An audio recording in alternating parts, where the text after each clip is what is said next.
Bom dia a todos e a todos. É um prazer estar aqui com vocês, mais uma vez, nos debates que o Observatório da Inovação promove. Hoje nós estamos com Luiz Loureiro, que é engenheiro formado na Poli, fez doutorado na França, é professor de engenharia química desde o final dos anos 80, e trabalhou no projeto do submarino atômico da Marinha por 8 anos, foi diretor da CAPES e desde 2004 é diretor executivo da comissão Fulbright. Luiz é um velho conhecido nosso, é uma pessoa extremamente capaz e sensível, e nós vamos conversar com ele. Vocês sabem que nós fazemos uma transmissão online, então eu gostaria, antes de mais nada, de dar o meu bom dia aos internautas, às internautas que nos acompanham. Não só nos acompanham, como podem também fazer perguntas ao vivo. Ao vivo significa que vocês mandam as perguntas para cá e eu transmito para o nosso palestrante de hoje. Vocês podem escrever, os internautas podem escrever para iearesponde@usp.br, iearesponde@usp.br. E depois aqui, os colegas e colegas que estão aqui presentes no debate, a gente pode abrir para quem quiser conversar. Então, o Luiz vai conversar hoje sobre formação para a inovação, vai tratar um pouco de médicos e engenheiros. E tem uma interrogação ali para saber se é possível, que ele vai explicar para a gente por que ele está interrogando aquilo que seria mais ou menos natural, certo? Bom dia, Luiz. A palavra é sua. Bom dia, Glauco. Bom dia a todos. Antes de mais nada, quero agradecer o convite. Quando o Glauco me convidou, eu fiquei me perguntando por quê, né? Enfim, eu demorei algum tempo para entender, né, na hora que eu estava preparando essa apresentação, mas eu acho que, assim, ao fim e ao cabo, né, eu tenho algumas contribuições, pelo menos, para servir para discussão sobre esse tema que está colocado, colocado aqui. Então, para justificar primeiro por que eu estou aqui, eu acho que tem que ver um pouquinho, muito rapidamente, a minha trajetória profissional, que tem uma formação na área de engenharia e que depois guina para, em certa medida, a administração no ensino superior, em 95, quando eu comecei a me envolver com isso na condição de diretor da CAPES. E de lá para frente, isso, vamos dizer, tem sido uma constante, e tenho tido oportunidade de ser exposto, né, a muitas realidades diferentes e, bom, com o passar do tempo, num período significativo, né? Particularmente, vamos dizer, isso ganhou uma conotação diferente, não particularmente, ganhou uma conotação diferente a partir de 2004, quando já eu me juntei à comissão Fulbright, dando, vamos dizer, de certo modo, me concentrando naquilo que era a relação entre o Brasil e os Estados Unidos nesta área, né, no ensino superior, de intercâmbio educacional, mas trazendo na minha bagagem a minha formação que foi na França e todo aquilo que eu tinha, de certo modo, aprendido, que a escola que, para mim, foi a CAPES, né, me deu. Então, isso colocando, vamos dizer assim, no contexto. E por que inovação? Bom, inovação, quando se fala de fazer um submarino nuclear, que, digamos, passagem, não tem nada de inovador. Podemos dizer que em 1957, quando o almirante Rickover lançou o primeiro submarino, que foi o Nautilus, foi quando eu nasci, certo? Então, não tinha, era tudo na régua de cálculo e, bom, os caras colocaram a primeira planta de potência nuclear, não foi em terra, foi dentro de um submarino, né? Haja inovação, né? E ninguém sabia nem o que era o termo, certo? E inovava. Então, inovação sempre existiu. Eu acho que hoje a gente coloca esse nome, que eu acho apropriado, e trata do tema e tenta tratar de uma forma mais sistematizada e buscando, com isso, ser mais, vamos dizer, efetivo, né, nas ações que a gente toma. Bom, então, o tópico aqui que eu trago para vocês, né, é especificamente sobre formação de dois profissionais, né, profissionais em duas áreas, que são muito importantes nesse processo de inovar, né, de trazer aquela ideia para uma coisa concreta e que seja valorizada pelas pessoas. Então, que são os engenheiros e os médicos, né? Talvez os engenheiros a gente sempre achou que era algo muito natural que estivessem envolvidos com esse processo da inovação, né? A medicina menos, mas mais do que nunca hoje isso se torna importante por conta da utilização para lá de intensiva de tudo que é tipo de tecnologia e da ciência, né, na área médica. Então, eu vou falar aqui, eu estruturei essa apresentação querendo, primeiro, dividir com vocês o que muito recentemente eu tive a oportunidade de ver e de levar um grupo de importantes atores da área do ensino superior nos Estados Unidos para visitar um conjunto de instituições tratando desse assunto. Então, acho que aí vale a pena um pequeno parênteses, explicar o contexto no qual se deram essas visitas e que eu trago para vocês aqui um pouco daquilo que, a minha percepção, né, daquilo que foi apresentado a todos. Então, o Conselho Nacional de Educação, que formula as diretrizes curriculares, né, dos cursos, né, inclusive os de ensino superior, enfim, busca sempre ter diretrizes que sejam as mais, assim, eu diria, úteis do ponto de vista da formulação de currículo, definição de metodologias para as instituições de ensino superior. Isso não é tão novo assim. A gente tem esse viés regulatório muito forte, a gente diz mais o que não pode, né?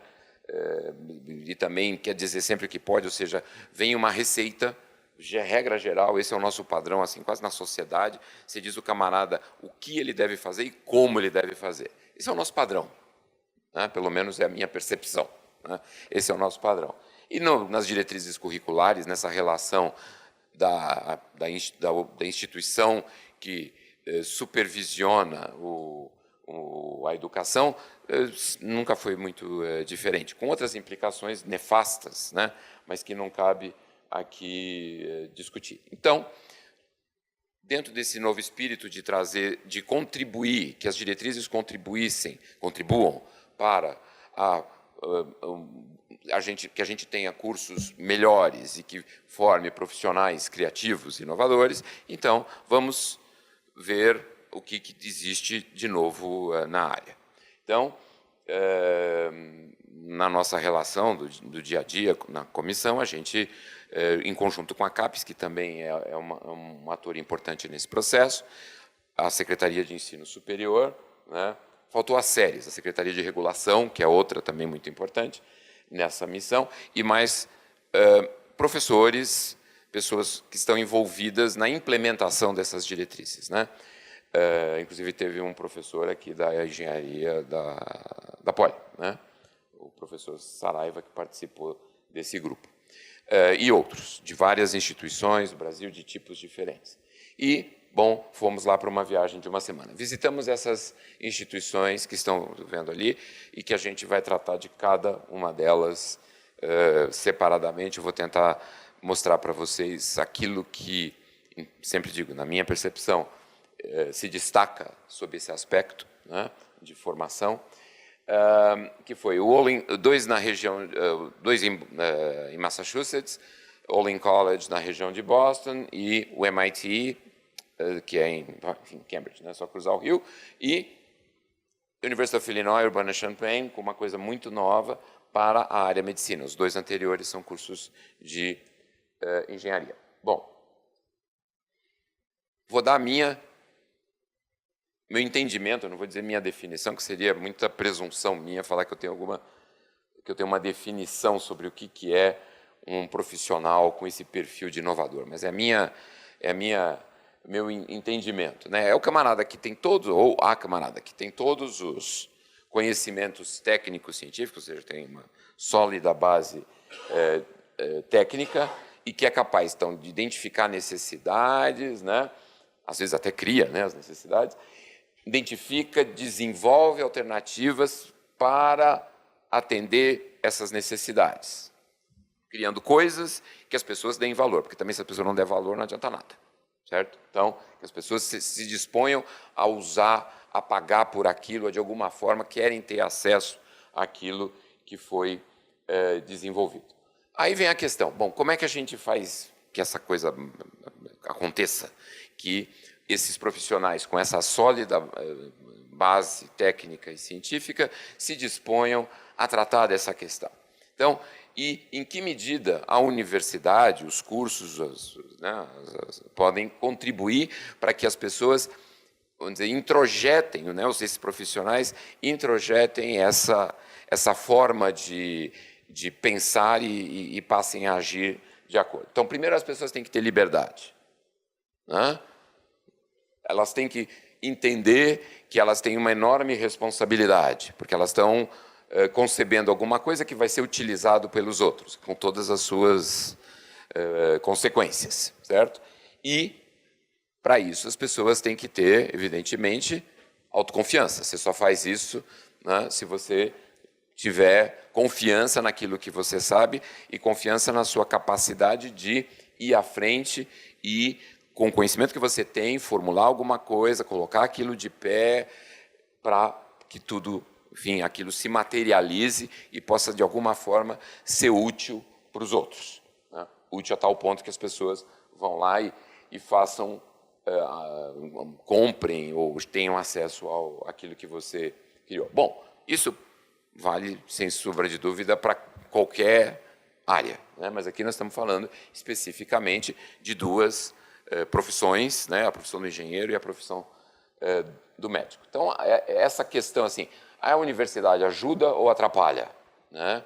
Ou é neutra nesse processo? Então, pegar cada um dos casos, desses 3 casos que a gente visitou, que vai servir depois para eu tentar tirar uma conclusão e fazer algumas propostas e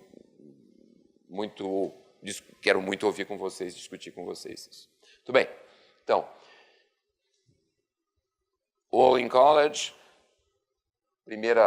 foi criado lá por volta de 2002, né? Deliberadamente na região de Boston, porque entendiam que era a proximidade com o MIT, que para eles é mais, enfim, é importante, né? Mais importante talvez do que Harvard, que não tem a mesma concentração ou a relevância na área das engenharias. Era muito, vamos dizer, era estratégico do ponto de vista do desenvolvimento da instituição. Então, colocado em Boston, essencialmente focado, ou seja, é um undergraduate college, ele não tem pós-graduação, forma engenheiros, ponto, né? Pequeno, bem pequeno, como vocês podem ver, tem um número, vamos dizer, adequado de professores e um número bastante adequado de funcionários. Aí eu já começo a falar uma coisa que a gente sempre fica preocupado nas nossas instituições, ou seja, o professor ele está concentrado, aqui no caso, na sua atividade fundamental, que é formar os alunos. Ponto. Ele tem uma infraestrutura de apoio, né, dentro da instituição, que permite que os professores se concentrem na sua atividade fim, né? Então, bom, eles se consideram como entre aspas, laboratório educacional, né? Ou seja, eles não têm pretensões a pesquisas sofisticadas, eles querem sim disseminar um modelo de formação de engenheiro que seja mais efetivo, que seja eficaz do ponto de vista de ter pessoas que sejam autônomas e que sejam criativas. Então, como é que eles fazem isso? Fazem uma coisa que todo mundo está bastante, vamos dizer assim, cansado até de ouvir, que aulas tradicionais, daquela de palestra do professor, fazendo uma explanação e transmitindo a informação e depois avaliando para uma prova, tem suas gravíssimas limitações quando se fala de desenvolver, de dar liberdade para o indivíduo, de desenvolver a sua criatividade. Isso se sabe já desde muito, né? E, bom, então, qual que é a metodologia, né? Metodologia é Team-Based Learning, Project, está errado ali escrito, Based Learning, Flipped, ou seja, o foco no aluno, isso é a metodologia. Os currículos são absolutamente horizontalizados, né? Não, as disciplinas você reconhece com alguma dificuldade, até eu diria, mas como é uma coisa baseada em projetos, então um ensino baseado em uma educação baseada em projetos, em cada projeto você tem essa transversalidade, onde os alunos, os estudantes de engenharia vão poder adquirir conhecimentos e aplicar, né, conhecimentos em diversas, vamos dizer, disciplinas, né? A disciplina de mecânica dos fluidos, ou então a disciplina de transmissão de calor, ou então vai para a parte de modelagem molecular, e assim vai, né? Então, isso é o que garante, vamos dizer, de certo modo, ou viabiliza, né, também, junto com isso, um desenvolvimento, né, não só de conhecimento, mas também a aquisição de certas competências, porque isso tudo é feito não de forma individualizada, mas em equipes. Então, evidentemente, isso tudo exige uma presença muito grande dos professores, que evidentemente não é o mesmo professor que está acostumado a dar as suas aulas daquela forma tradicional. Ele é uma nova forma de interagir com o aluno. Então, ele tem que ter treinamento para isso, né? E são treinados para isso. E, evidentemente, a avaliação dos alunos também é feita de outra forma, não na forma, vamos dizer, exclusivamente tradicional, onde tem-se lá uma prova com questões e depois você passa o gabarito e vê se a pessoa acertou ou não. Então, isso é muito, vamos dizer, é trabalhoso, não há nada de revolucionário nisso, é conhecido desde muito, né? E que a gente ainda vê com uma aplicação muito tímida, né? Eu já estou me adiantando um pouco, né, aqui sobre as minhas sugestões e entendimentos do que acontece hoje no Brasil, um pouco aplicado nas nossas instituições. Então, esse modelo permite isso, né, ou pelo menos busca o desenvolvimento de competências, certo? E as competências, elas não é a competência intramuros, é a competência, porque como os projetos são horizontais, e a partir muitas vezes de tópicos que têm a ver com a inserção da instituição ou do profissional na comunidade, né? Entendido aí comunidade no sentido amplo, né? Incluindo as empresas, que ela acontece. Então, é uma competência intra e extramuros, né? Para a sociedade, né? E que viabiliza todo o desenvolvimento de novas atitudes, enfim, a pessoa sai bastante bem formada. Nesse ponto, eu gostaria de só ressaltar o seguinte: é crucial nesse processo que a seleção já seja feita de modo a colocar para dentro do curso indivíduos que tenham certas, diria, características de personalidade, muitas vezes, que viabilizem, vamos dizer, a aquisição dessas competências de forma mais eficiente.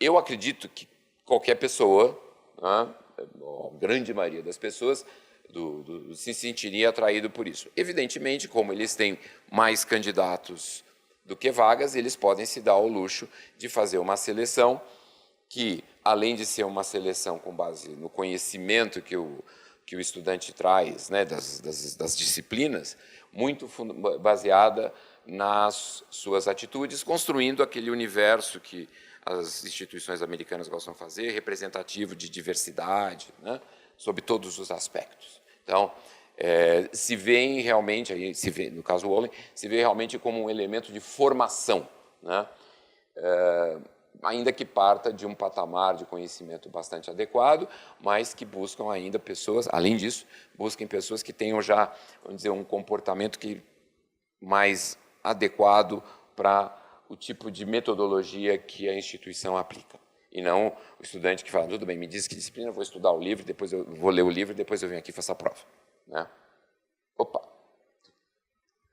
Então, isso é o resumo um pouco do que eu falei, desenvolvimento de competências baseado na aprendizagem ativa, interdisciplinaridade, contextualização das atividades em situações reais. Os internautas não estão vendo. Ah, eles não estão vendo?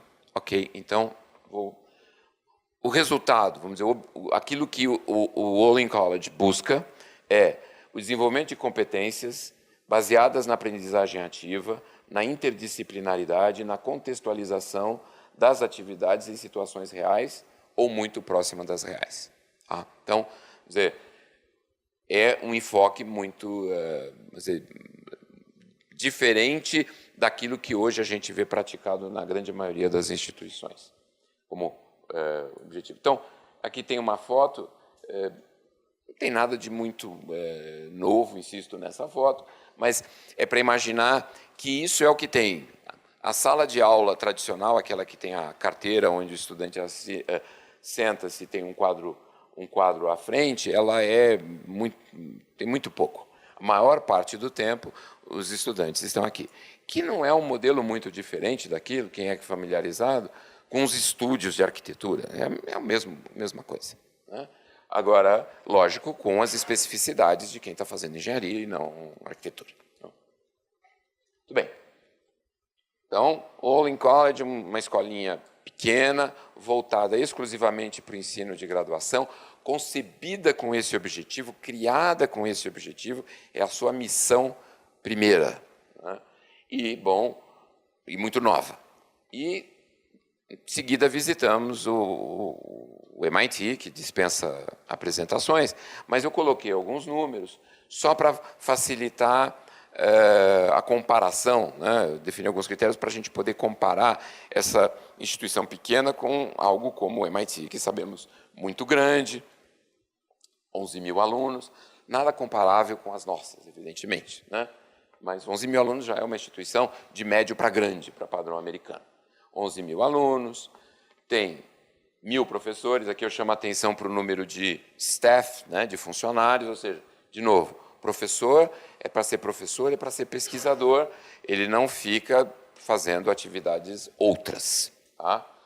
Que são extremamente relevantes, mas aquela história, cada um cuidando daquilo que sabe fazer melhor. Tá? Então, e um foco, né, nas áreas dos STEM fields, né, ciência, tecnologia, engenharia, matemática, mas também em todas as suas interfaces com componentes de humanidades e ciências sociais, ainda que não seja o forte da instituição. Mas isso não quer dizer que não esteja presente, que também não faça coisas com a qualidade, né, deles. Muito bem. E uma instituição tradicional, que foi criada, né, lá na época dos land grants, né, e uma instituição privada. Opa! Ok. Então, a instituição, o MIT, é centrada na pesquisa, tudo gira em torno da pesquisa, sobretudo a formação. Então, você forma não existe essa separação entre, isso daqui é ensino, isso aqui é pesquisa, é tudo junto ao mesmo tempo agora. Né? Não existe. E mais do que nunca, até porque é voltado para para pesquisa, assim como outro, enfim, depois eu volto nisso, é a ideia do aprender fazendo, em cima de projetos, né? Então, o eixo é a pesquisa, é em torno dele que se adquire conhecimento, que se desenvolve competências, que se tem a interdisciplinaridade, né? Que se autonomiza os indivíduos. Então, uma coisa que muito natural. Então, falar de project-based learning é quase que meio... Não estou entendendo o que você está falando, é tudo que a gente faz, né? Lógico que tem sempre se empacota as coisas de um jeito mais bonitinho, que daí fica com cara de produto, que nem agora essa história do CDIO, né? O Conceive, Design, Implement and Operate. Essas são coisas, para mim, são enlatados. O princípio é tudo mesmo, não tem muita diferença, tudo, na minha percepção, né? E também, bom, ainda que exista componentes convencionais de avaliação, a avaliação do aprendizado ela é feita de uma forma sistêmica, né, vendo o desenvolvimento das competências dos indivíduos. Lógico que o MIT tem uma matéria-prima de primeiríssima qualidade, né? Eles não têm dificuldade de selecionar excelentes estudantes em todos os níveis para irem para trabalharem, estudarem na instituição. Então, vamos dizer, o ponto de partida deles é extremamente diferenciado, né? Mas o que me chamou a atenção é que o ratinho com a orelha e o Lebanon Chip, né? É interessante ver que a gente teve uma apresentação de uma professora muito conhecida nesse meio, né? Que é uma engenheira de formação e que é uma pesquisadora, né? Pesquisadora que faz isso, né? E que é professora, e que é alguém que vai lá e tem a missão de estruturar o curso de engenharia biomédica do MIT. Ou seja, não há essa separação, não. Isso é mais, isso é menos, isso eu faço, isso eu não faço. Você pode fazer tudo o que você quiser, inclusive, certo? Inclusive se envolver no ensino, mesmo você sendo um MacArthur Fellow, né? Não sei se vocês estão familiarizados com a MacArthur Fellowship, que é uma bolsa. Bom, o MIT tem acho que quase 50 MacArthur Fellows, né? E que são essa MacArthur.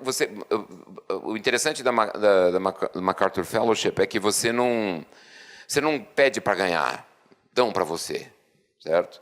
Então tem lá um super Blue Ribbon Committee, pessoas super, enfim, de primeiríssima grandeza em todas as áreas, e aí a ideia é quem é que é inovador, quem é que realmente pensou coisas diferentes, pensou fora do tradicional. Essa é uma delas. E essa é a mesma pessoa que vai lá e estrutura todo um curso de graduação, né? Então, eu acho que isso é importante destacar, pensando já, refletindo sobre a nossa realidade. Muito bem. Última, né, instituição que a gente visitou, a Universidade de Illinois. Essa sim, uma universidade para lá de grande, dentre das maiores americanas, acho que só é maior que a University of Michigan, que é a Ann Arbor, que acho que é a maior delas, mas é muito grande, 40 mil estudantes, ela é pública. Pública, como a gente sabe, nos Estados Unidos, você não quer dizer nada, só quer dizer que recebe algum dinheirinho, bem pouquinho e cada vez menos, do Estado, né? Acho que hoje, do orçamento deles, está quase, acho que bateu nos 10% e caindo, né? Ou seja, eles têm que correr atrás de tudo, porque não tem dinheiro orçamentário do Estado de Illinois. É uma Land Grant Institution, ou seja, uma instituição bastante antiga, que foi criada lá pelo Lincoln, né, que promulgou essa lei, que a ideia era criar instituições que permitissem a formação lá dos filhos dos colonos, né, e pudessem ter, por isso que chama, o Land Grant vem porque a União doou para os estados terra e que os estados pegavam essa terra, comercializavam essa terra, e com essa terra eles usavam como fonte para criar essas instituições que ensinavam basicamente agricultura, né, na origem, daí tem aquelas assim, Texas A&M é uma, né, Agriculture and Mining, né, e, enfim, coisas ligadas à exploração econômica local, né. Bom, fecha o parênteses histórico. Fica em Illinois, muitos estudantes, muitos professores, bastante gente também, bastante staff de apoio. Sempre isso, a importância de ter professores fazendo aquilo que eles melhor sabem fazer. Muito bem. E aí a gente viu por que nós fomos lá. Primeiro, eles têm uma enorme engineering school que eles fazem na medida do que eles conseguem, todos esses, o flipped classroom, foco no estudante, mas o nosso interesse ali é esse Carle Medical School. Carle Medical School é uma iniciativa nova, eles estão selecionando o primeiro grupo de estudantes agora, então eles botam lá no site deles, é o First Engineering Based Medical School. É mesmo, não tem nada parecido no mundo. E que eles querem formar, então, um profissional médico em torno dos 4 eixos, essas 3 bullets, aí, 4 bullets iniciais. Então, fortes em ciências básicas, nas clínicas, eles têm que ter componentes de engenharia e inovação, e, bom, a relação humanidades médicas, que se entende o atendimento, a relação do profissional com o paciente. Então, é uma experiência totalmente nova. Falei, primeiro grupo agora. Também não vão ter nenhuma dificuldade em selecionar bons estudantes, porque esse primeiro grupo, eles estão tendo o que a gente chama lá de full ride, ou seja, o camarada tem full tuition waiver, ou seja, ele não paga as tuitions, e ele tem mais a manutenção. Ou seja, isso representa, em 4 anos de curso, algo como facilmente $300 mil por baixo, né? Então, todo mundo tem 1.500 pessoas se candidatando. Então, dá para tirar 32, que é o que eles vão tirar, para iniciar o grupo. Então, é para fazer... A ideia aqui que é, quando você pergunta para eles, fala, que nós queremos fazer um médico inovador. Aí a brincadeira que lá o presidente do CNE fez a nossa dúvida é se quando chegar no final do curso eles vão querer abrir empresas ou abrir pessoas, né? Provavelmente eles falam, olha, se a gente tiver metade que quer abrir pessoas, tá bom. Se metade vai para a residência, tá bom.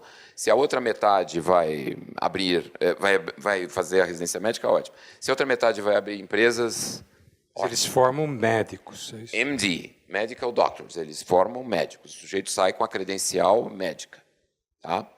Mas eles falam, na nossa perspectiva, se metade virar practitioner, né, o camarada que vai praticar a profissão, tá bom. Eles acham que a outra metade deve realmente partir mais para ser um empreendedor, um inovador empreendedor. Tá? Então, isso eles querem fazer como? Com uma estreita colaboração, né, com os departamentos que eles têm de biologia, de engenharia, enfim, de todas as áreas, mas sempre como é um MD, tem que ter centrado no paciente, com uma aplicação de tecnologia para lá de intensiva, né? E, de novo, é tudo project-based learning. A gente brinca que o P era de patient-based learning, certo? O que evidentemente não é possível, claro, né? Mas a fundamentação é estudar também interdisciplinaridade, não ficar aquela coisa, o sujeito estuda fisiologia, histologia, tudo separadinho em cada casinha. Junta tudo e a pessoa tem, ao longo do curso, em vários momentos, tem a oportunidade de estudar e aprender e praticar, né, esses conteúdos. Tá? Então, Luiz, desculpe te perguntar, só, eu não quero interromper, mas eles estão preocupados em formar melhores médicos ou eles estão preocupados em formar empreendedores? Entende? É por isso que eu perguntei se eles formavam médicos. Entende? Tá. Bom, a sua pergunta é absolutamente válida, né? Nós fizemos essa pergunta para eles também.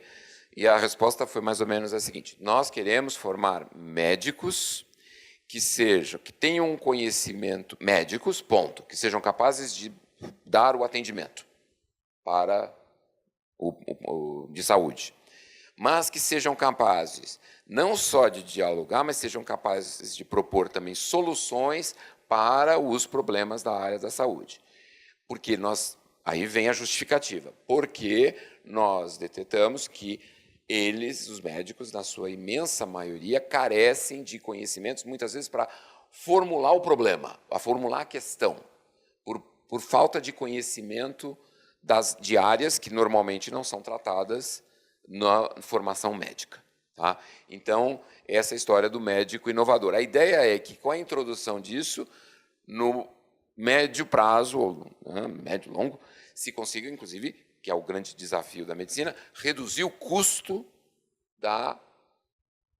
do tratamento de saúde, né? Que sabemos, né? A medicina é uma que, quanto mais tecnologia introduz, mais caro fica, né? Melhora o tratamento e o preço vai subindo. Então, a ideia é aproximar mais o profissional médico dessas áreas para que ele possa contribuir de forma efetivamente na identificação das necessidades e já encaminhar algumas alternativas de solução e fazer isso junto com profissionais que aí sim tem o físico, o químico, o bioquímico, o engenheiro para poder fazer as soluções, né?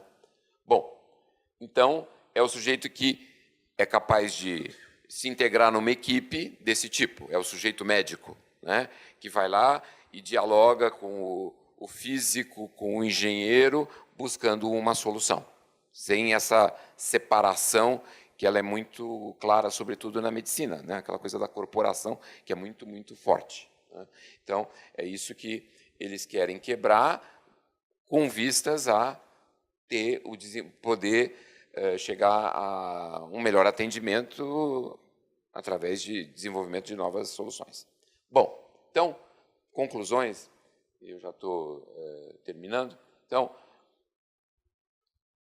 para mim fica muito claro, se a gente olhando assim, que a liberdade que as pessoas envolvidas em cada uma dessas instituições, as pessoas envolvidas com educação em cada uma dessas instituições têm para poder propor coisas novas e propor e implementar coisas novas, ajuda, sem dúvida, muitíssimo para que se tenha novas, enfim, coisas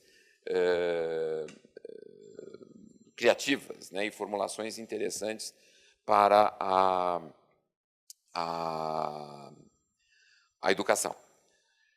Isso, tanto internamente quanto externamente, né? Acho que isso é muito importante deixar claro, que assim, não existe aquele agente regulador externo, ou ele tem um papel muito mais de garantir a segurança de quem tem acesso ao profissional do que qualquer outra coisa.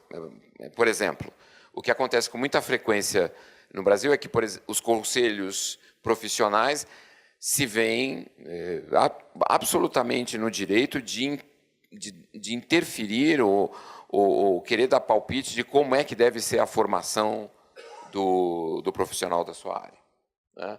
Isso não existe. Você tem, quando muito, um exame, uma prova para o camarada, e que tem aquele enfoque que era o enfoque original, que deveria ser dos conselhos regionais em tudo que é lugar, é proteger a sociedade do mal profissional, certo? E não ficar interferindo. E como um profissional é formado, que não é papel deles, na minha opinião, certo?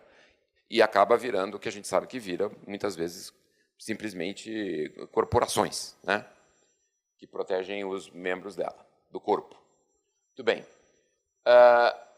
É muito importante ver que, nesse ambiente de liberdade, a gente tem uma diversidade de modelos, né, que permite você explorar as alternativas mais variadas possíveis, né?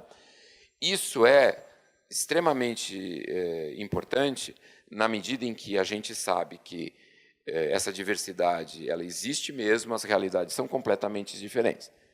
E a gente, infelizmente, não vive muito essa situação no Brasil, que a gente tem esse viés de achar sempre universalista de tudo, né, que acha que tem que ser tudo igual para todos. Então, e aí eu ressalto também aquilo que eu já falei aqui um pouquinho antes, é que o professor pode se dedicar integralmente à sua atividade fim, né, e ele é avaliado em todas as dimensões do seu trabalho, né, e não principalmente em uma e em outra. Tudo vamos dizer, todas as facetas, né, desse profissional, o professor, né, são avaliadas, tanto pesquisa como no ensino, enfim. É o conjunto, né, o indivíduo como um todo, profissional que atua e não principalmente numa área. Bom, aí minhas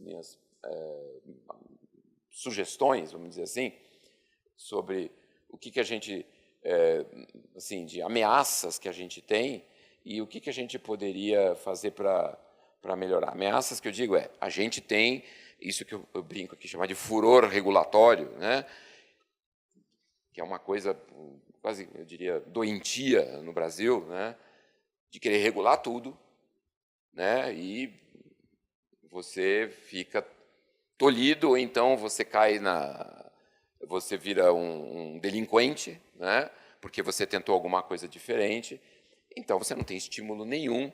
Não estou falando de estímulo positivo, você só tem estímulo, assim, você tem o porrete, você não tem a cenoura. Não faça isso, porque senão você vai ser punido, porque o jeito de fazer a coisa é esse e não outro. Então, o que é fundamental para a gente, na minha opinião, para a gente poder ter um avanço efetivo na melhoria da nossa educação superior, né, em particular nessas áreas, primeiro, a gente tem que soltar as amarras. Acho que todos nós, como professores, sabemos que a pós-graduação você pode inventar bastante, mais ou menos também, porque a CAPES, com a sua avaliação, ingessa um bocado de coisa. Mas você ainda tem uma certa margem de atuação. A graduação é um inferno na Terra, a burocracia é hiper pesada, é tudo muito complicado, muito difícil para você conseguir mexer alguma coisa. Então, você fica de mãos atadas para mexer. É muito, muito difícil. Então, que as instituições comprem esse projeto, primeiro, deem a importância que lhe é devida, soltem as amarras e deixem as pessoas fazerem o seu papel, né? Evidentemente, valorizando esse tipo de atividade. Isso as instituições têm todos os mecanismos, né, para fazer. A gente definitivamente dá condições para os alunos, né, todos eles, praticarem, vamos dizer, terem mais liberdade, né, para que a gente saia desse modelo tradicional, né, do que o camarada fica sentado na cadeira e a partir daí absorve o conhecimento, depois tem uma prova, enfim. Esse modelo está para lá de velho, né, e não faz mais nenhum sentido. Isso implica em mudar. Isso é muito mais trabalho. É extremamente mais trabalhoso você ter que lidar com grupos menores, porque, primeira coisa, não dá para fazer isso com 120, 150 alunos. Se você está querendo fazer formação graduada em massa, acho complicado, acho muito complicado. Acho que não vejo como fazer isso sem uma relação mais próxima entre os professores e os alunos, e isso quer dizer que isso tem uma limitação da quantidade da interação, porque se você vai muito longe, você acaba comprometendo essa qualidade. Então, isso implica no final, mais trabalho. E criar esse ambiente, com isso criando um ambiente interdisciplinar e ser mesmo aquela coisa que o sujeito é dono da disciplina. Então, concluindo assim, eu acho que enquanto a gente vir nos cursos que o sujeito é dono de disciplina, a disciplina, esta é a minha disciplina, enquanto a disciplina não passar a ser a do curso. E o curso entendido como uma entidade de per si, pensada enquanto tal, nós não temos futuro. Porque a gente vai continuar tendo uma repetição, porque o camarada não mexe naquilo que ele faz, porque é mais confortável, ele fica lá, dando aquela mesma disciplina, daquele mesmo jeito, até o fim dos tempos. Isso implica numa integração, numa interação entre os grupos, entre as pessoas, para que se construa essa entidade que é o curso.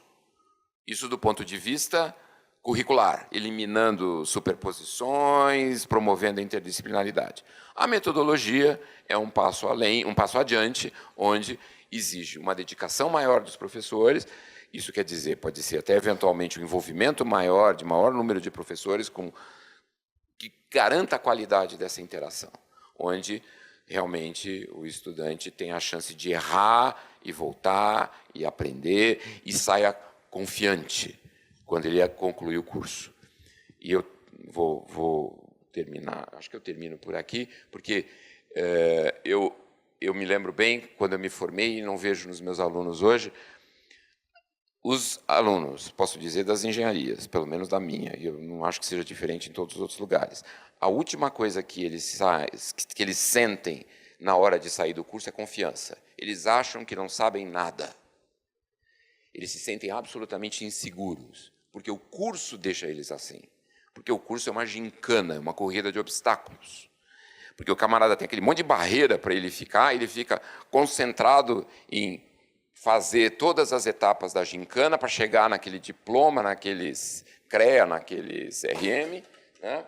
E pouco com o conhecimento que ele tem. Então, eu acho que isso é cruel, nós estamos matando o que tem de melhor que a gente tem, isso não é de agora, faz de muito tempo. Lógico que tem os sobreviventes, os camaradas que são os pontos fora da curva, os outliers, mas a nossa realidade é hoje. A gente forma pessoas que ficam inseguras, que não têm aquela confiança de praticar, e se o sujeito não tem confiança, a última coisa que ele vai ser é criativo e inovador. Não vai. Então, era isso que eu queria mostrar para vocês, dividir com vocês, e eu espero que vocês tenham apreciado e estou pronto para responder quaisquer perguntas. Obrigado. Obrigado, Luiz. Queria mais uma vez agradecer a presença de vários pesquisadores, colegas aqui, em especial do nosso vice-diretor, professor Ari Plonsky. Queria também enfatizar que as perguntas dos e das internautas podem ser feitas pelo iaresponde@usp.br. Enquanto o pessoal toma coragem para vencer a insegurança e fazer pergunta para você, eu vou perguntar, vou abusar da minha condição aqui. Ô Luiz, veja, os modelos de formação de engenharia, eu acredito que na medicina também, mas na engenharia, eles são muito variados pelo mundo afora, certo? Então, a primeira pergunta é a seguinte: a experiência do Olin é uma experiência pioneira, eu tive lá, inclusive, eu conheço um pouquinho. A pergunta minha é a seguinte: eles são muito recentes, os engenheiros têm mostrado, vocês têm dados de que eles funcionam, eles conseguem engenheirar, ou eles conseguem palpitar? Porque palpitar eu também sei, certo? Então essa é a primeira pergunta. A segunda pergunta está relacionada com essa diversidade de cursos. Quanto tempo demora o curso no Olin, no MIT e em Illinois?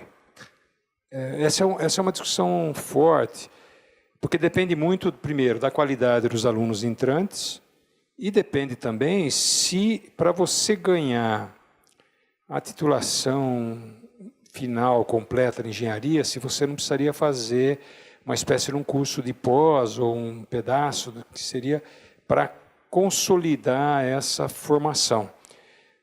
Então a pergunta é: o curso médio dessas três escolas funciona? Esse é um debate muito forte aqui no Brasil, você sabe disso.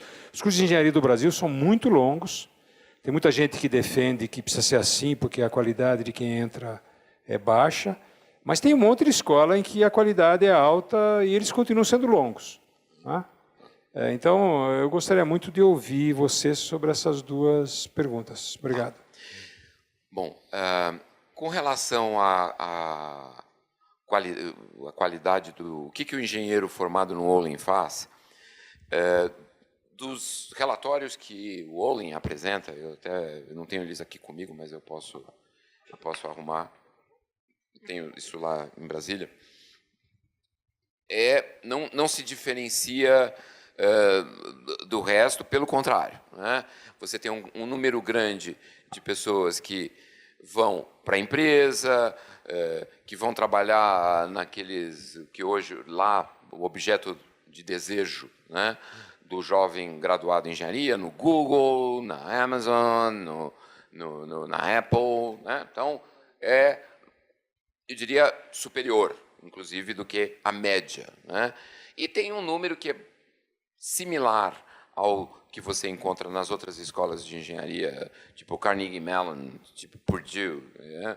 Você tem também aqueles estudantes que vão para o graduate, mas que estão com uma cara mais para pós-graduação. Não tem aquele camarada, não, eu preciso ainda fazer um mestrado para me sentir seguro, eu não aprendi tudo que eu tinha que aprender para praticar a engenharia.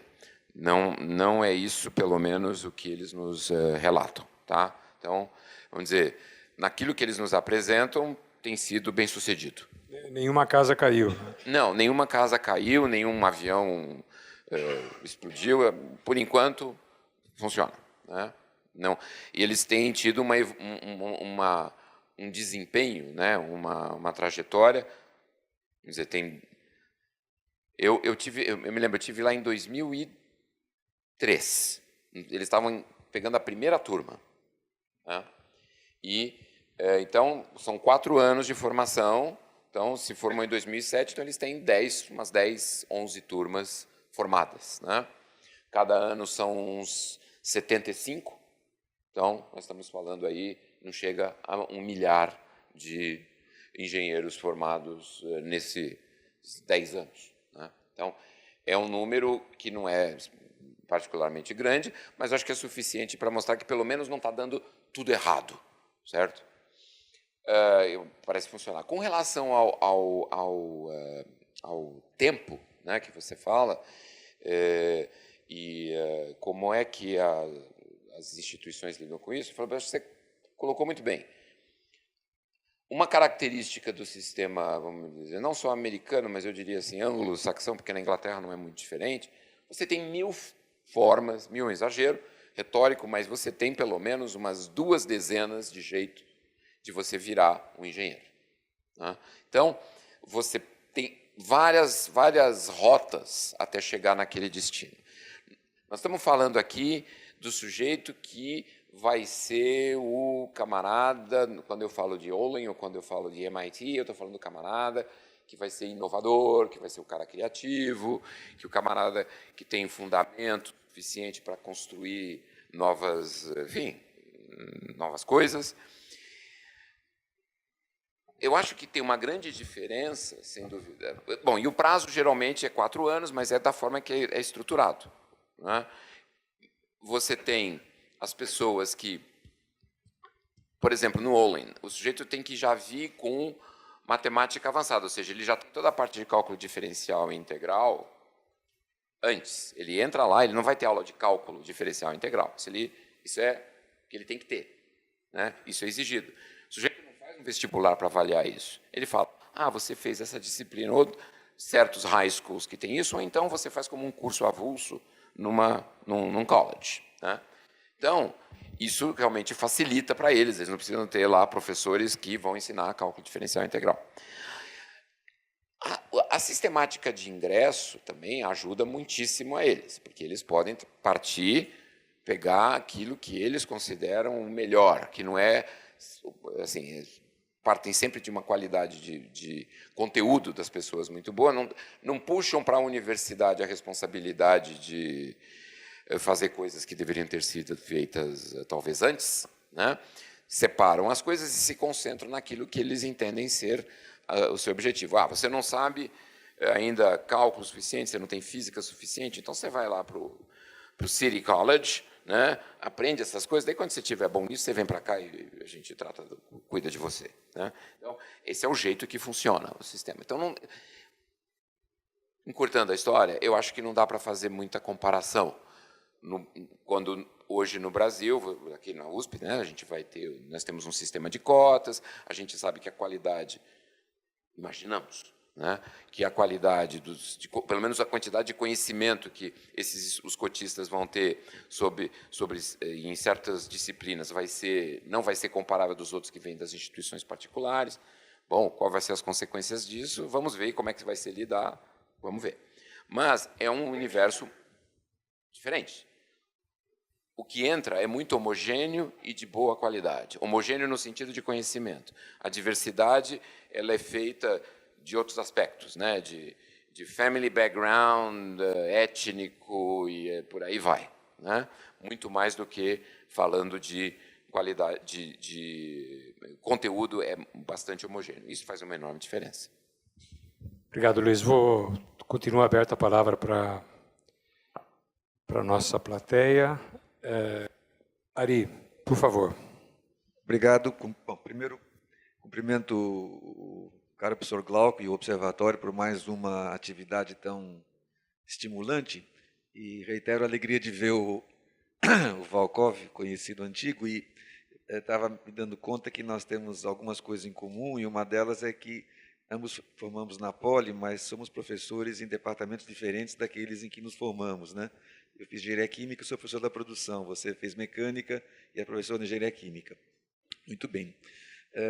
Bom, teu tema, evidentemente, toca em muitas questões,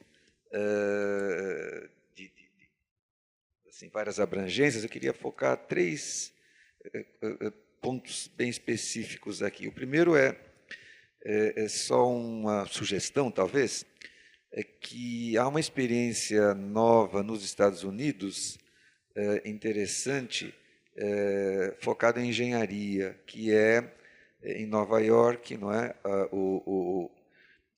A parceria Cornell-Technion, que ganhou a licitação do Bloomberg, né, para desenvolver, e começou o pessoal agora em setembro, né, começou a primeira turma já na Roosevelt Island, porque antes foi ainda num, enfim, espaço transitório, então, enquanto estavam construindo.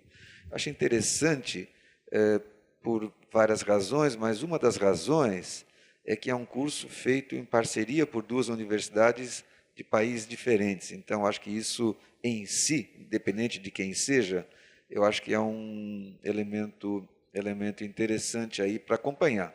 É tudo a ver, né?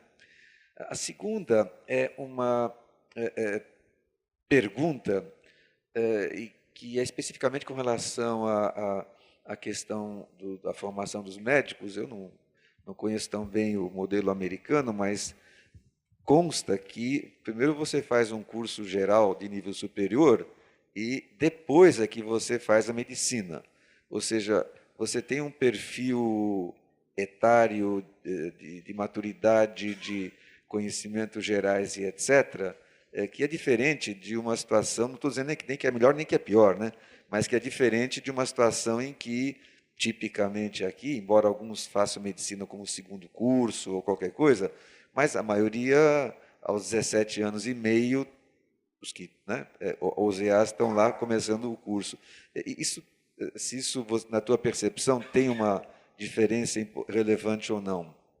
E o terceiro se você puder indicar, aqui no Brasil, que experiências, ou algumas, não sendo exaustiva, evidentemente, mas alguma experiência que você acha que possa ser considerada, enfim, uma referência inspiradora, nada para se copiar, que você julgue, vamos dizer assim, compatível com esses princípios bons que você comentou. Luiz, deixa eu só fazer mais uma rodadinha, assim você responde por arroba, grossa, do jeito que você quiser. Tá? Professor Carvalheiro, por favor. Álvaro, desculpe, Álvaro, não vi. Luiz, a minha pergunta é a seguinte: você vê esse tipo esses modelos, seja do Olin, seja da Carel, como digamos, algo experimental, uma espécie de nicho de ensino, ou como experiências que podem ser, digamos, ampliadas, não necessariamente universalizadas, mas, enfim, tem uma escala maior? E terceira pergunta do Carvalheiro. José Carvalheiro, Medicina Social, Ribeirão Preto. Bom, eu embora eu tenha dado a minha primeira aula na vida no anfiteatro de cálculo da Escola Politécnica, num ultra intensivo do cursinho do Grêmio, eu, na realidade, conheço pouco do curso de engenharia e não vou me meter nisto, né? No entanto, tenho uma experiência na outra área, né? Na área de medicina.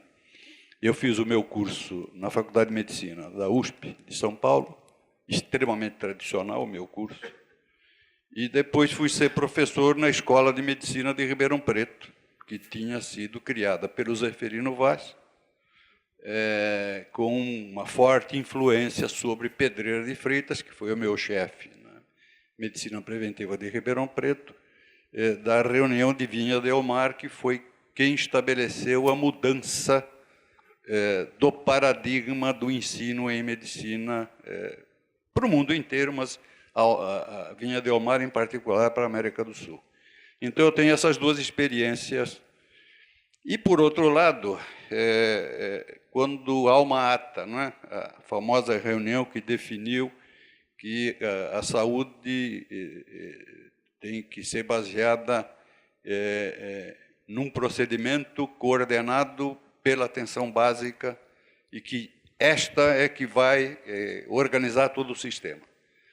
Quando fez 25 anos, veio um espanhol, Juan Gervas, que falou em nome dos médicos gerais europeus, e eu acabei surripiando a apresentação dele, publiquei na Revista Brasileira de Epidemiologia, e depois fiz um debate na Revista Brasileira de Epidemiologia sobre as ideias dele do médico geral como gatekeeper, né, como porteiro do sistema. Eu estou dizendo isto para lhe fazer uma... Porque eu não conheço praticamente nada da área de engenharia, conheço também pouco do ensino. Conheço, não, na América Latina conheço de vários países, inclusive de Cuba, né, onde eu dei aula na Universidade de Havana, mas dos Estados Unidos eu conheço pouco, na realidade. O que eu quero colocar é se isto tudo não tem uma referência fundamental ao tipo de sistema de saúde onde os cursos estão inseridos. Nós temos o SUS, os Estados Unidos não têm um SUS. E, portanto, evidentemente, pensar num médico empreendedor é completamente diferente nos Estados Unidos ou no Brasil. Luiz. Bom, vou tentar ir na ordem. Ari, eu também tenho muita curiosidade para ver o que aquela experiência na Roosevelt Island vai acontecer. É fascinante, né, ver aquilo acontecer. Eu acho que, para mim, particularmente, como brasileiro e que acabou, por razões profissionais, ficar muito tempo exposto às duas realidades, para mim ainda é fascinante imaginar que tenha tanta gente, algumas pessoas dispostas a colocar tanto recurso num investimento educacional daquele tipo. É uma coisa que quisera ter isso por aqui, né? Dá inveja, né? Poxa vida, que maravilha. Quanto colocaram? Não sei, mas é muito dinheiro, porque você imagina que você ocupou toda aquela Roosevelt Island ali, do lado, né, no Hudson, do lado de Manhattan. Acho que, apesar de que a terra acho que deve ter sido cedido pela cidade, né? Mas, enfim, ocuparam aquela área inteira. É um troço impressionante. Você tem ideia? Você tem ideia de valor? Você falar no... Mas, enfim, daí o Ari vai procurar, daí a gente traz o número. Mas é muito recurso. Com relação a como é que é o sistema médico, aí tentando responder junto à segunda pergunta do Ari e sua, professor Carvalheiro. Bom, sem dúvida, o senhor foi na mosca. Essa experiência de Carla é uma experiência que está muito voltada para a realidade, atende às necessidades da realidade americana, onde o custo do atendimento é estratosférico, certo? Ninguém consegue pagar. Então, o interesse do sistema do Carl, que é o que está financiando, não tudo, mas uma boa parte, esse Carl é um sistema de hospitais privados do estado de Illinois. Então, para eles, custo é extremamente importante. Então, eles financiam isso na expectativa de ter profissionais que lá na ponta, no futuro, vão conseguir reduzir o custo da prática médica nos Estados Unidos. Claro, é voltado para a realidade deles. Concordo integralmente com o senhor. Vale a pena, eu acho que do nosso ponto de vista, não é nada, de forma nenhuma, não é nada para ser copiado, mas é muito interessante ver como é que eles estão fazendo a tal da interdisciplinaridade, como é que eles estão juntando a tecnologia com a medicina. Isso eu acho que é muito, muito, muito interessante, né? Isso vale a pena dar uma olhada. Não acredito que seja uma coisa aplicável para nós, mesmo porque o modelo de formação médica nos Estados Unidos, eu acredito que, por exemplo, desse povo aqui do Carly, que a gente está falando de Illinois, metade deles, provavelmente... Bom, primeiro, como é que é a formação tradicional? O sujeito faz um bachelor's degree, aí ele vai para o pre-med, que geralmente é 1 ou 2 anos, e daí ele vai para o med school. 4 anos de med school, sendo os 2 últimos anos com os rotation, que são os internatos, né? E aí ele vai para a residência. Ou seja, tem uns 4, 5 anos a mais do que o nosso, considerando as residências. É uma formação muito longa, né? Então, eles acham, estão vendo que muita gente que eles vão pegar vai ser camarada que é físico, o sujeito que já é engenheiro. Então, esse camarada vai ter 23 anos, 24 anos, está num outra cabeça, né? Não é uma cabeça de 17,5, claro, né? Já com uma outra experiência, eventualmente até com alguma prática profissional. Então, é uma coisa muito particular, né? Muito particular. Então, é outra realidade também no aspecto da formação. Insisto, de novo, o que é interessante? Como é que junta essas duas coisas, né? Como é que eles juntam isso? Então, exemplos no Brasil, né, que você perguntou, né? Acho que antes talvez seja mais apropriado falar, acho que isso fica por último, sobre se é possível scale up esse modelo do Olin. Tem um pessoal da Universidade de Illinois que exatamente se propôs a transportar esse modelo do Olin, adaptar o modelo do Olin para a University of Illinois, que é aquela de 40 mil alunos e que tem um dos maiores engineering colleges do país. Esqueci o nome do professor Rosenberg, eu não me lembro do nome dele, mas enfim, é um camarada que era professor da University of Illinois, do College of Engineering, e tentou adaptar. Ele conseguiu algumas coisas, acho que teve um avanço, uma certa modernização com relação ao que existia antes, que era um modelo tradicional, puro e duro, né, de cuspe, giz e os alunos sentados na carteira, mas que tem suas limitações com o scale-up. A gente fala assim, Olin é um modelo boutique. MIT, de certo modo, é um modelo boutique também, porque as turmas são pequenas. E você tem pesquisa para cada coisa que você puder imaginar. Então, você consegue encaixar os alunos de acordo com os seus interesses e habilidades aonde você quiser, certo? Nós temos certamente que achar alguma coisa, se é que a gente se propõe a fazer isso, e conclua que o nosso sistema precisa de melhoria, em algo no meio, e variando de instituição para instituição. Aí eu vou tentar falar responder aquilo que o Ari perguntou. Onde é que tem coisas interessantes acontecendo no Brasil, né? Bom, eu posso falar assim de uma coisa que eu vi e que eu fiquei muitíssimo impressionado, né? Que é a experiência que está em andamento no Einstein da Faculdade de Medicina do Hospital Israelita Albert Einstein. Eu nunca vi nada parecido. Eu acho realmente algo a se olhar com lupa, né? Lógico que é um processo que está começando, acho que esse é o terceiro, o ingresso é semestral, eles estão entrando no 5º grupo, de 50 alunos a cada grupo, né? 50 por semestre, com uma seleção que é feita basicamente, a diferença são as entrevistas, porque do ponto de vista isso, né, o professor Cavalheiro acho que sabe melhor do que nós, não tem diferença entre o primeiro e o último da lista de classificado da medicina, é todo mundo igual, são todos excelentes, se você olhar o que as provas objetivas nos trazem. A questão é, bom, e como é que essa pessoa? Quem é essa pessoa?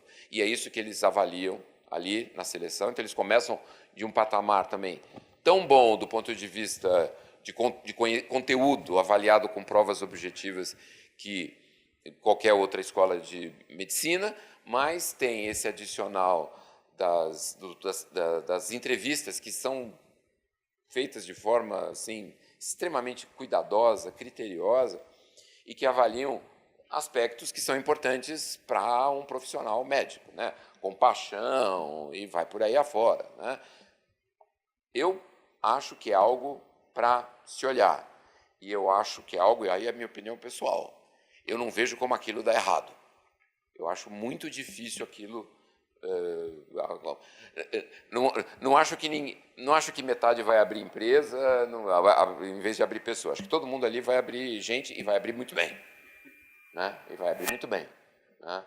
Sobretudo só vai abrir quando precisa, que é o que todos nós gostamos, para não ter que abrir gente, certo? Isso é fundamental, né? Então, eu acho que essa é uma experiência que vale a pena ver. Porque a área médica tem uma grande vantagem, a medicina tem uma grande vantagem com relação da engenharia. Vamos dizer, o setor produtivo, entre aspas, pelo amor de Deus, né? O setor produtivo, aquilo onde o engenheiro se insere depois que ele se forma, da medicina, é o hospital, né? E, bom, é a coisa mais, assim, o que todo profissional quer, de certo modo, é mais fácil. Porque você colocar o aluno na realidade da prática profissional, médica, é muito mais fácil do que colocar o engenheiro na qual realidade da prática de engenharia, que pode ser qualquer coisa, né? De A a Z. Então, é muito difícil, né? Tudo bem, você concentra por áreas e tal, mas mesmo assim é difícil, porque tem uma diversidade muito grande. Então, na medicina, eu acho que ali deve ser observado com muito cuidado. E tem alguma coisa acontecendo baseado no modelo do Olin, mas aí já, vamos dizer assim, como a gente falava antigamente, devidamente tropicalizado, que é o INSPER, mas que eu, pessoalmente, não conheço. Então, eu não posso falar nada. Só sei que existe essa relação, já de alguns anos, né, entre o INSPER e o Olin, e que, bom, é isso. Obrigado. Eu gostaria só de informar os internautas, iearesponde@usp.br, se vocês quiserem fazer perguntas, ainda dá tempo. E vou passar palavras para você. Você pode se apresentar quando falar, por favor. Meu nome é João Paulo, eu sou um aluno graduando do curso de Engenharia de Produção, curso atualmente o último ano da engenharia, e essa dificuldade que está sendo passada de integração entre mundos, que é o mundo da medicina, que é o mundo da engenharia, eu também vivi dentro do curso de engenharia. E gostaria de perguntar para o professor qual seria a perspectiva para um aluno que está se formando agora ou que já se formou e que pretende ampliar o conhecimento dentro dessas duas áreas e futuramente integrá-las num curso de pós-graduação. Quais são as oportunidades que estão surgindo hoje nos Estados Unidos, no exterior e também aqui no Brasil?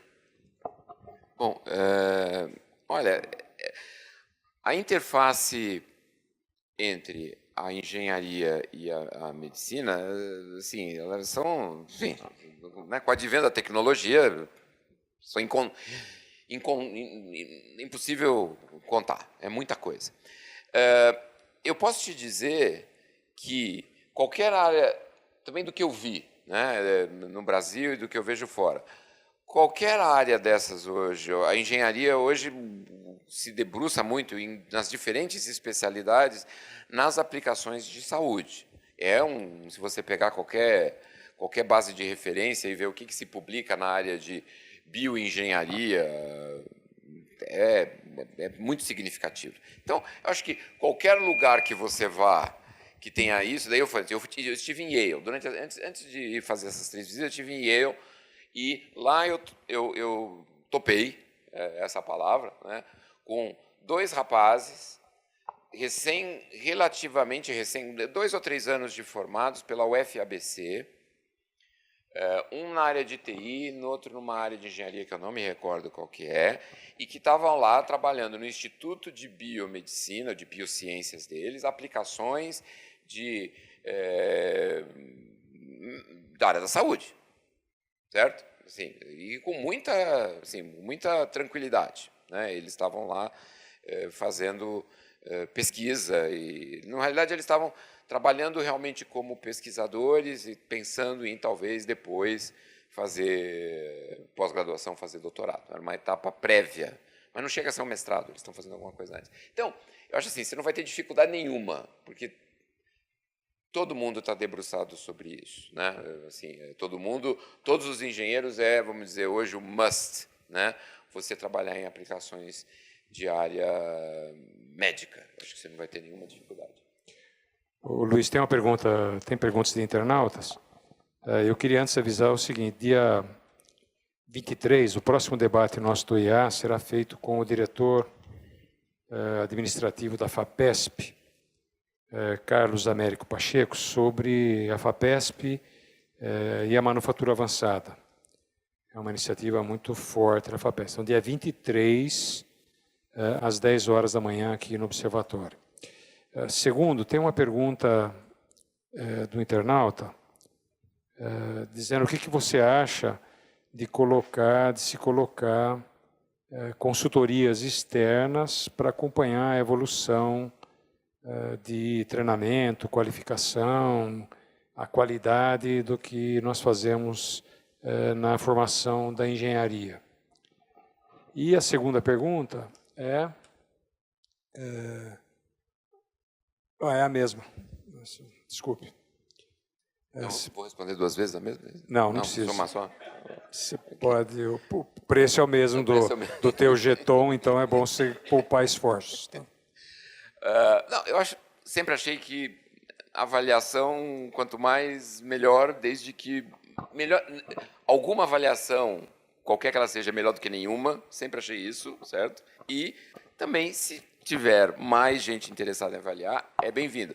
A questão só sempre é definir com cuidado qual que é o escopo do que está sendo avaliado, para também não enviesar, né? Vamos dizer, você chegar a conclusões que são equivocadas, porque você não conseguiu definir ou não definiu com clareza, né, o objeto que está sendo avaliado. Então, meu entendimento, eu não vejo problema nenhum.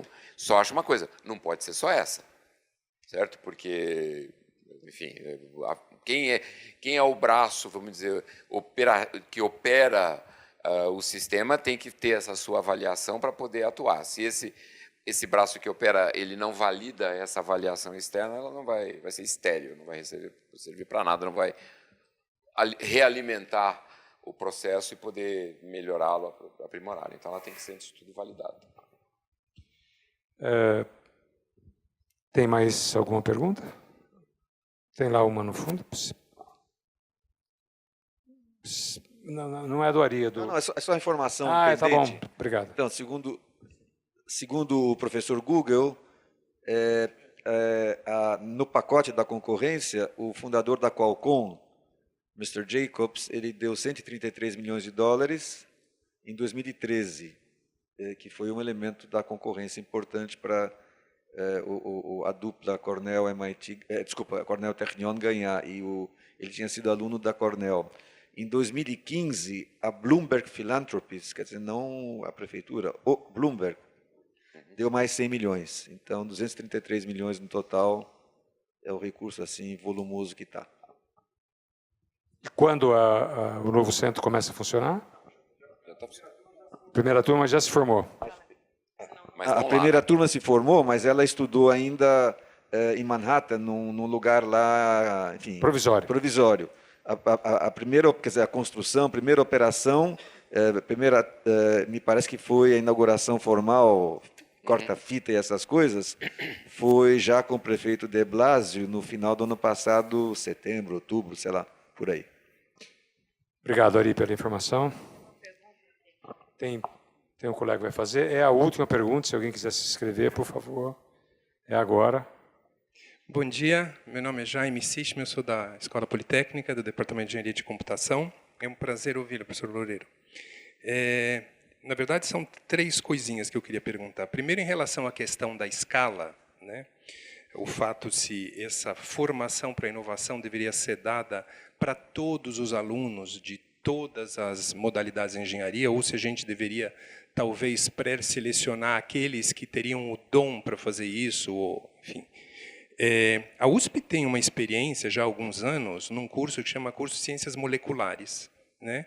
E que, na verdade, ela bypassa essa questão de não poder ter uma entrevista, de tentar ver como são as pessoas.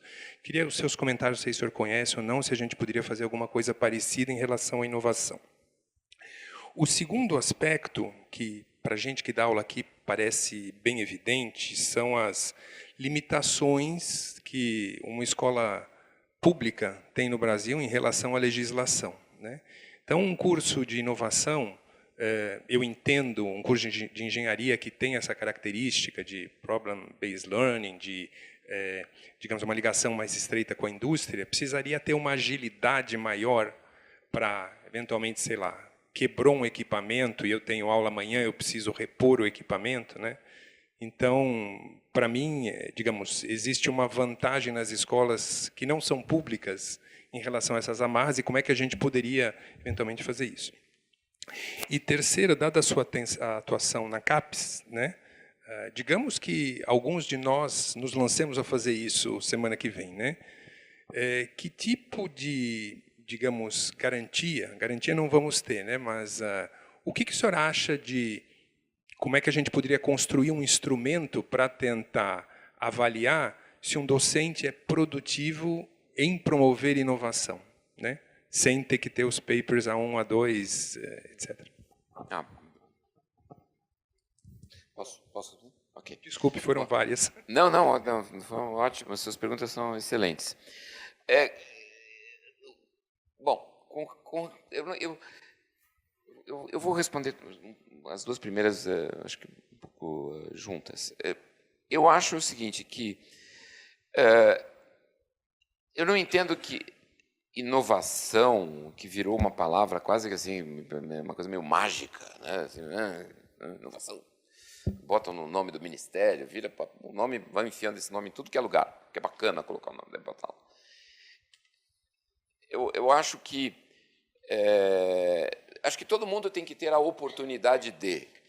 Eu não acho que lógico, estou falando aqui na minha condição de indivíduo, pessoal. Eu acho que todo aluno, vamos dizer, o ambiente, aquilo que os americanos chamam de ecosystem, né, dentro da universidade, tem que dar oportunidade para quem queira tirar proveito dela, certo?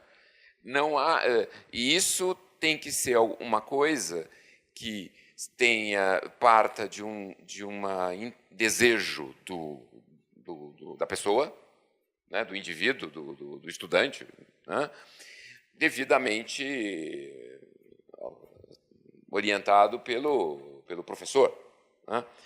Não acho assim que a gente precise ficar correndo, porque isso daí, eu acho que é o tipo de coisa que só é bom quando o camarada quer, quando ele realmente, porque isso tem muito a ver com uma motivação muito forte.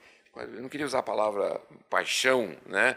Mas o sujeito tem que ter muita vontade, porque depois da inovação, quando você entra na inovação, você tem que ter um esforço e muitas vezes um sacrifício imenso para você chegar lá na frente e transformar aquilo que era a tua ideia em algo concreto, de todas as naturezas possíveis e imagináveis, né?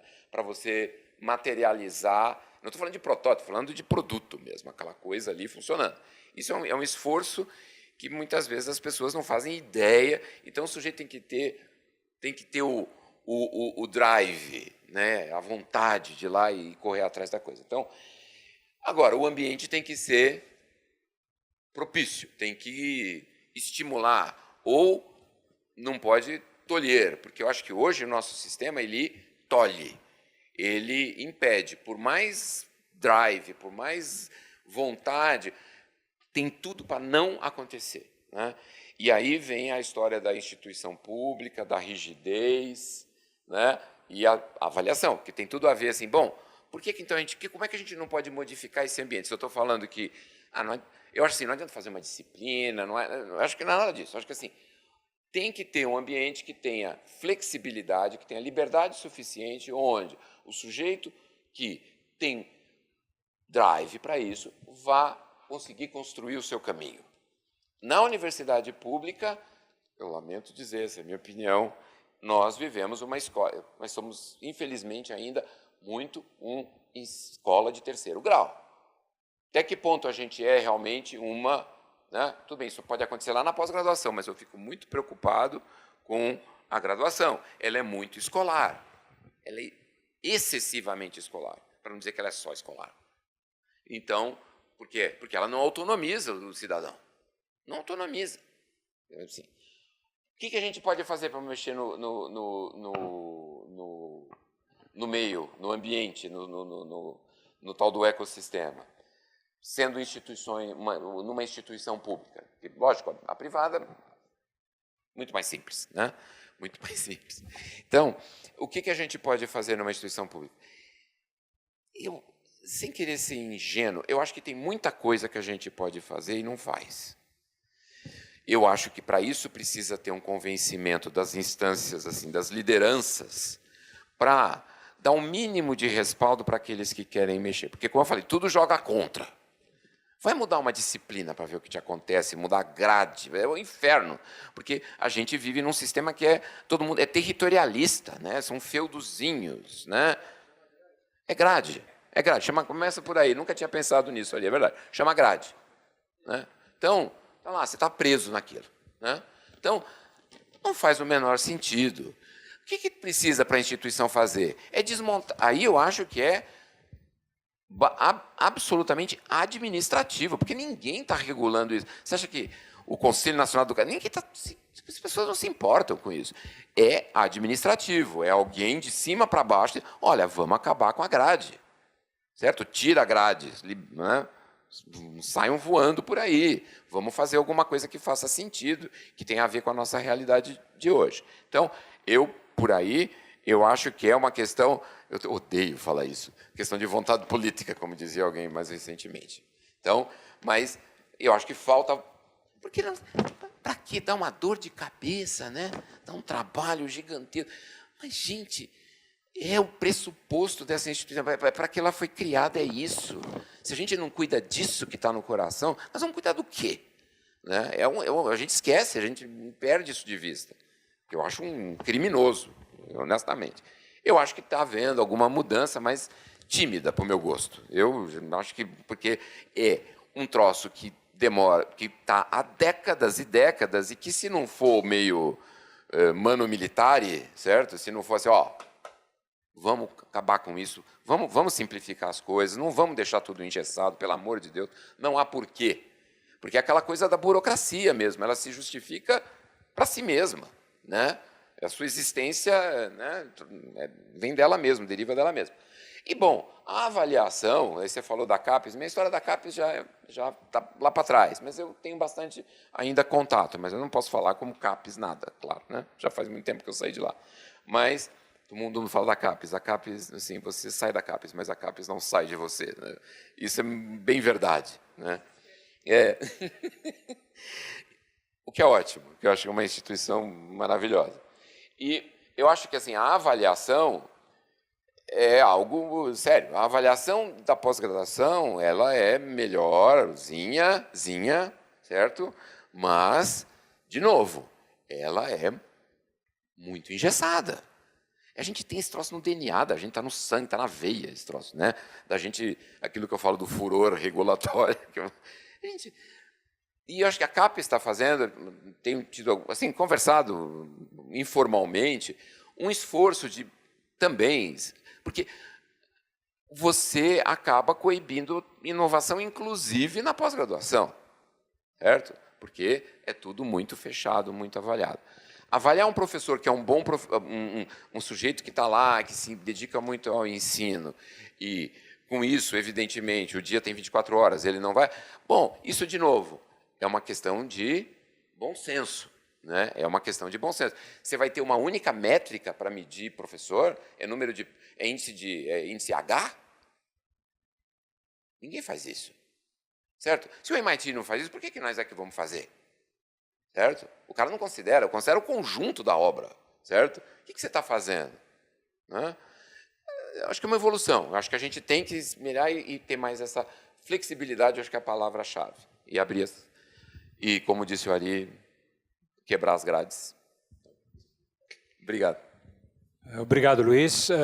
Eu queria fazer um breve comentário. Primeiro, você acentuou na sua apresentação a necessidade de você montar um ecossistema, né? E isso é chave para quem conhece essas universidades fora do Brasil, quem tem experiências avançadas, sabe o que isso é importante.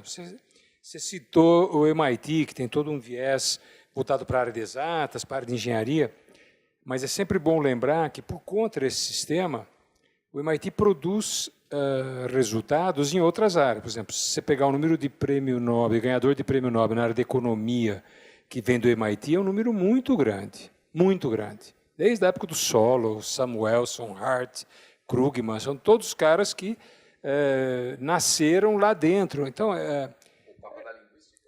o Chomsky está lá. Então, mas segura o Chomsky, por enquanto. Quando você tem um sistema integrado de geração de conhecimento, todo mundo se sente estimulado a avançar. Acho que isso aí, para mim, é a coisa mais forte, é o elemento mais forte que você acentuou, sem demérito do resto da sua apresentação, evidentemente, e que serve muito de ensinamento aqui para a nossa USP. Aqui, né, nós somos um arquipélago, né, todo mundo fala em interdisciplinaridade, todo mundo fala de multidisciplinaridade, transdisciplinaridade, e, na verdade, está cada um na sua caixinha, né, com raras exceções, evidentemente, você tem exceções. O Jaime lembrou do trabalho da área molecular, mas são exceções das exceções das exceções. Eu estou falando de todas as áreas, não tem uma área mais avançada ou menos avançada. Quando, na verdade, todo mundo sabe, a complexidade do conhecimento hoje, ela exige uma fusão de competências, assim as coisas vão ficar para trás, que é um pouco o que nós estamos vivendo, né? Essa é a realidade que nós estamos vivendo. Segundo ponto, nós trouxemos aqui no Observatório o reitor do INSPER, o Marcos Lisboa, que fez uma apresentação. Estou até pensando em convidá-lo ou convidar talvez o Irineu, que está mais coordenando diretamente o curso de engenharia, para vir para cá e apresentar, porque eles têm experiências fortes. Diga-se de passagem, se vocês visitarem o laboratório do INSPER de manufatura avançada, vocês vão ver que primeiro ele foi montado por 4 professores da USP. Entende? Quando eu fui lá, eu falei, o que está acontecendo aqui? Mas são 4 professores da USP, dirigido pelo João Fernando, que foi presidente do IPT e da USP de São Carlos. Então, você percebe, nós temos um know-how aqui dentro dessa universidade, sabe, parece uma caldeira furada, né? Porque vaza por tudo quanto é lado, e a gente podia estar com um foco muito forte aqui dentro, porque nós estamos construindo coisas fora. Né? O Einstein, bom, por acaso, o Ari é do Conselho de Pesquisa e Inovação do Einstein. Eu também sou, mas você falou do sistema de...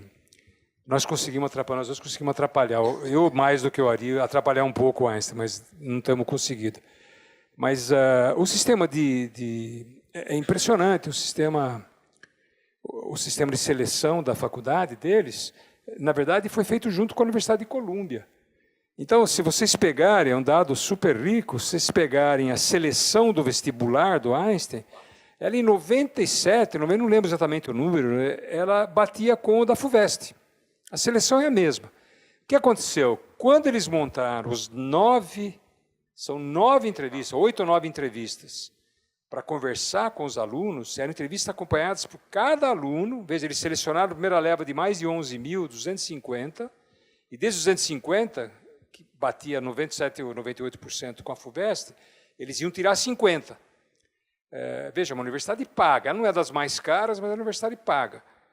A entrevista é acompanhada por 2 professores do Einstein, cada entrevista. Então foram 250 entrevistas acompanhadas por 2 professores, em 8 etapas, em que se perguntava coisas do tipo simples: por que você quer ser médico? Então, veja, as pessoas que falavam, eu quero ser médico porque eu quero ganhar dinheiro, tal, tudo bem que é legítimo, mas elas foram para o fim da fila, entende? É um negócio impressionante. Então, o que aconteceu? Houve uma mudança. Quando você avaliou a qualidade, eu até peguei um exemplo pequeno, mas tem vários outros. Houve uma mudança de qualidade na classificação final dos ingressantes no Einstein em relação à lista original. Na lista original, você fez uma avaliação técnica, vamos chamar assim, né, das matérias básicas, disciplinas básicas que o aluno deveria suprir. Na segunda fase, a avaliação mais de qualidade, super bem elaborada. Houve uma alteração muito grande na composição da ordem da lista de entrada. Entende? Não foram os 50 primeiros dos 250 que entraram no Einstein. Foi muito mais diversificado. E a dinâmica, eu já fui lá, visitei, acho que a Ari também foi, entende? Não sei se outros já foram, mas a dinâmica de aula é impressionante, é muito boa, entende? As pessoas são muito interessadas, muito dedicadas, com foco. Eles ainda não passaram pelo teste de abrir ninguém, certo?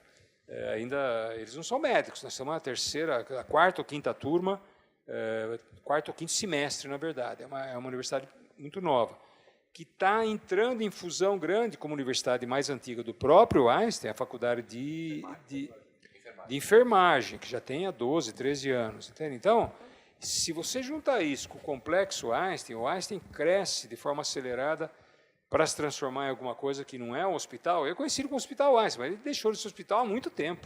E vão criar um curso de engenharia biomédica. Então, por isso que já eu acertei ontem com o Sidney Kleiner, que é o presidente do Einstein, e ele vem também, está acertando com a Cristiane, está acertando a data em que ele vem aqui exatamente conversar sobre isso. São 20 anos de pesquisa no Einstein, que é dirigido pelo Luiz Vicente Rizzo, que era professor titular aqui da USP, de passagem, da medicina, certo? Que é o diretor do instituto, e ele vem o Sidney Kleiner aqui. E eles montaram uma diretoria há 2 anos, uma diretoria de inovação, que é dirigido por um ex-uspiano, que é o Cláudio Terra, que fez Poli. E você está cheio de politécnico aqui, ele fez Poli. O Cláudio Terra é o diretor de inovação do Einstein. É um engenheiro no meio daquela maçaroca de médico que tem lá, entende? Tem um monte de médico, mas está tendo um desempenho bastante interessante. Acabou de montar uma incubadora, entende? Que também o Terra também está convidado para vir falar aqui sobre a incubadora, a experiência incubadora do Einstein, que é muito rica. Eles têm um contato muito grande com a Case Western, são universidades de fora do Brasil, e eles estão seguindo, absorvendo experiências, é tudo muito rápido. Acho que esse, viu, já é meu principal problema da universidade pública no Brasil. Eu sempre brinco, né? Deus primeiro criou as tartarugas, e criou primeiro a USP, depois as tartarugas, né? Porque a sua imagem e semelhança, porque é inacreditável, gente, entendeu? Isso aqui é lento, pô. O IA é fantástico, é o Schumacher aqui da brincadeira. O Schumacher não, que pegou mal. Agora também já foi, né? É um bem rápido. Tá? Então, eu queria só dizer isso para vocês, queria agradecer. Dia 23, sexta-feira, vai ter uma conversa com o Carlos Américo Pacheco, que é o diretor da FAPESP. O Pacheco, para quem conhece, foi reitor do ITA, foi diretor-geral do CNEPEM, que é o centro que está construindo o acelerador de partículas, o Sirius, tem laboratório de nano, de biocombustíveis. O Pacheco foi secretário executivo do Ministério da Ciência e Tecnologia, à época dirigido pelo ministro Sardenberg, é professor ainda do Instituto de Economia da Unicamp e, atualmente, ele é diretor-geral da FAPESP e acabou de montar um programa voltado para a construção de centros de engenharia, de uma maneira ligada à manufatura avançada, ligada à área de indústria 4.0, de uma maneira bastante nova, certo? Ao invés de esperar projeto de baixo eu digo, ou das empresas ou dos pesquisadores, A FAPESP pautou e lançou editais e há uma adesão, em primeiro lugar, pelas empresas e depois junto às empresas e as empresas selecionadas. Se não me engano, foram 11 ou 12 já, uma experiência super exitosa. Juntamente com a FAPESP, vão selecionar os centros de pesquisa, seja em universidades ou centros independentes, para desenvolver os projetos. Cada real privado, a FAPESP coloca R$1 público. Então, essa é uma maneira de você alavancar o investimento privado, o que nem sempre é fácil. Eu senti isso na pele quando eu estava na FINEP. Se você deixar, o setor privado economiza um pouquinho, certo?